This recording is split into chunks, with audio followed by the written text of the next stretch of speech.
ও স্বাধীনতা সংগ্রাম লিখেছেন লক্ষ্মণ ভান্ডারী। ভারত এক মহান দেশ, গাহি ভারতের জয়গান। মহান দেশে স্বাধীন মোরা, হিন্দু শিখ ও মুসলমান। কত না বছর ধরে মোরা হারিয়েছিলাম স্বাধীনতা। স্বপ্ন আজকে সফল হলো, ঘুচিল পরাধীনতার ব্যথা। নেতাজি সুভাষচন্দ্র বসু দেশের স্বাধীনতার তরে গঠন করি আজাদ সেনা, বীর বিক্রমে লড়াই করে।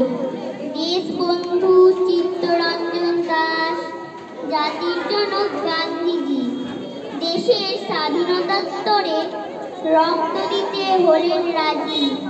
বিনয়, বাদল, দীনেশ ও প্রফুল্লতাকে আর বাঘাযতীন রক্ত দিল যারা স্বদেশ তরে, শোধ কর তাদের রক্ত ঋণ। বীর ক্ষুদিরাম বসু ফাঁসির মঞ্চে দিয়ে গেল প্রাণ বলিদান। ৭৮তম স্বাধীনতা দিবসে জানাই শ্রদ্ধা।